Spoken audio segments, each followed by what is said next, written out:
What's the biggest online multiplayer game in the world? Call of Duty? World of Warcraft? With a community of over 32 million active players every month, League of Legends is the most played competitive online video game in the world. Why is League of Legends such a cultural phenomenon?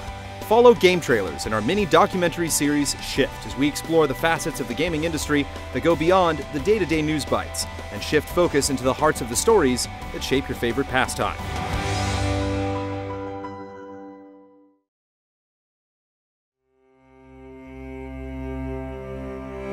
It seemed like an ambitious plan.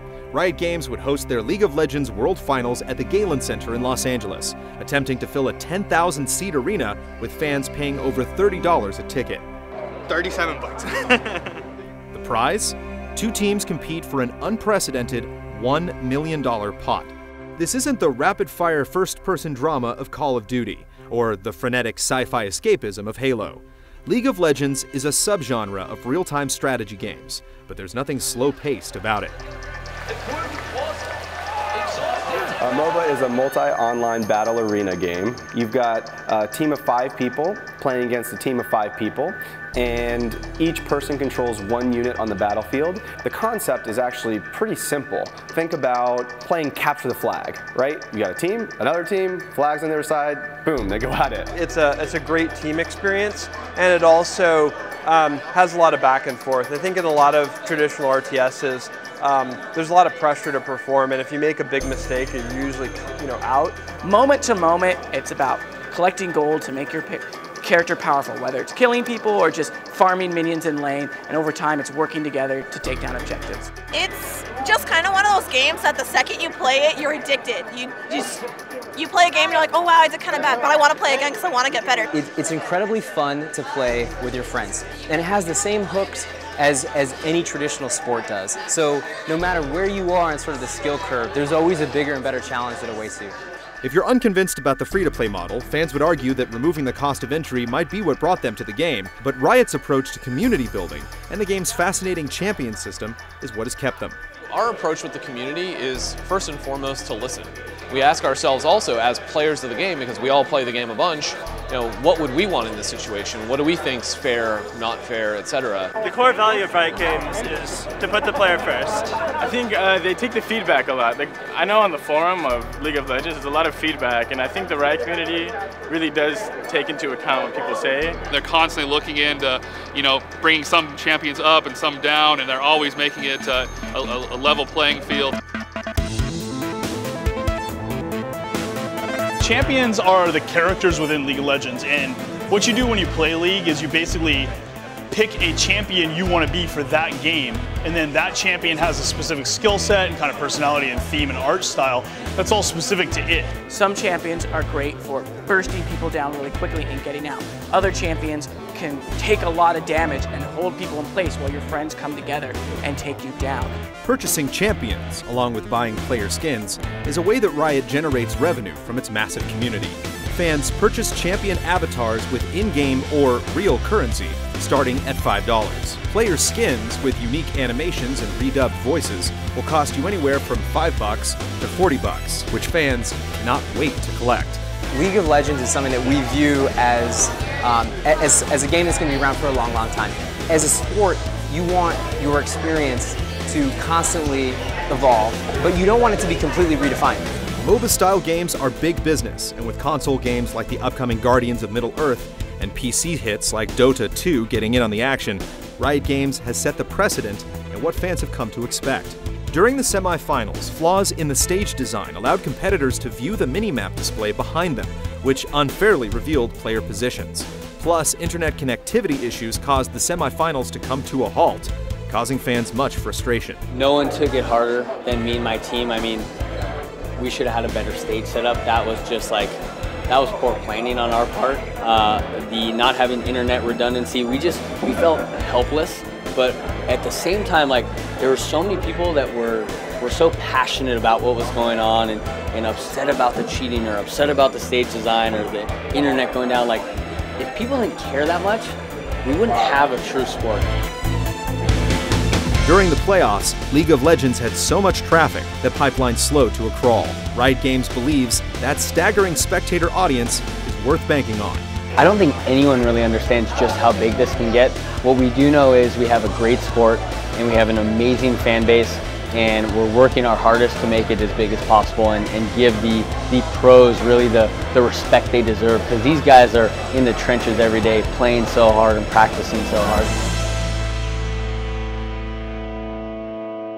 Like, I've never lived in a big house like this before. It's a mansion, you know, but yeah, it's just like 8 guys living in the same house. We're all friends, like outside the game, you know, and we gotta keep that chemistry up. But yeah, it's actually pretty stressful at times. Like, sometimes, like, everyone loses, you know, like, not everyone wins. Like, TPA loses a lot, and they also win a lot. But, you know, it's tough times sometimes. It's very stressful. When you lose, you gotta go through all the replays and stuff, and someone gets to blame for something, you know. So you have a house, right, and you have 8 guys living in it, and you know, you're going to see some heated times when tensions rise. You're going to see great times when there's victories, when we just beat a #1 seeded team in North America.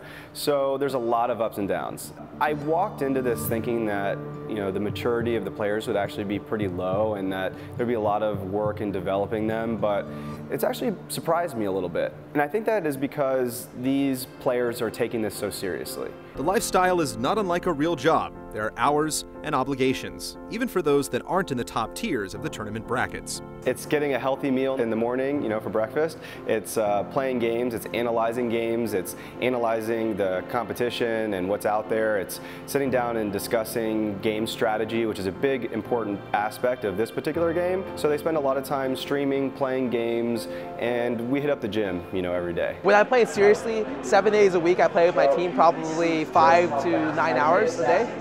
And we take like 1 hour breaks to do lunch, eat like lunch and dinner. And that's literally what I do. We did like 2.5 weeks straight before World Championships. We didn't do that well at this event, which kind of irks me, but our practice schedule is not the reason that we did poorly. Wow, you know, you're living the dream. You play video games and be lazy and stuff. But I don't know, it's not really being lazy. Like, we work like probably work more than like your average person does, but it's not really work. So, I mean, we have probably more than a 40-hour work week, but it's doing what we like. League of Legends is big business. How do the athletes support themselves? The answer always comes down to advertising and sponsorships. With any type of sport, you're going to have multiple sources of revenue that you can earn, right? You can win for winning tournaments. You could win the Super Bowl, right? And get some good money. You could get sponsored by an organization like Ford Motors, right? Just in the last couple years, technology has enabled the average consumer to actually watch content through their computer, streamed live, instead of watching it on cable. And so it's on-demand content, and what's happening is that these gamers are playing and they're broadcasting while they're playing, and people are tuning in. Well, as they tune in, there's pre-roll, so the advertising is playing, and they actually earn a share of how many viewers and how many ads play. The players, they can make a pretty good amount of money. I'd say about 150 is average for a pro gamer.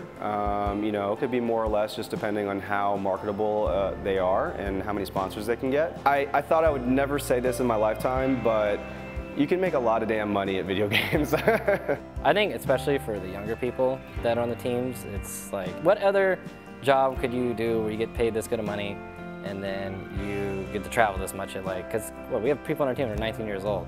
Like, can you imagine that at 19? It's just like, and they're so dumb because they don't understand what they're getting, you know? And for fans hoping to one day take their place on the stage, what does it take to make it as a pro esport athlete?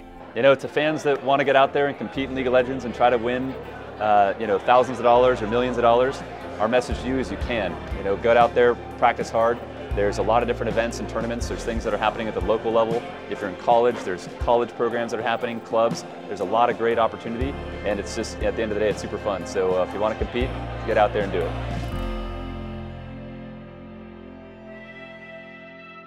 Please welcome to the stage your League of Legends Season 2 World Champions, the Taipei Assassin! It's an incredible ecosystem. Over 8 million fans, beyond the nearly 9,000 in attendance, watch the World Finals streaming over outlets like Twitch TV and YouTube. With 24 million people watching over the course of the World Playoffs, it's easy to call League of Legends a sport, with so many fans that clearly love the game.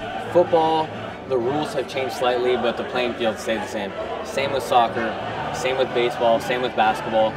We feel that this game is going to be around for decades. Not just a single decade, but decades plural. Fans are paying money to see us compete right now. We packed up a 10,000 person stadium to watch video games for like 5 hours. Like, that's insane. You know, it's hard to answer what my dream is, because I feel like we're living the dream every single day. I mean, the game is doing so well. Fans are responding so phenomenally to it. We get such great feedback. I love interacting with our players. It is just, I mean, we're living the dream right now. It's hard to imagine what the next evolution could be.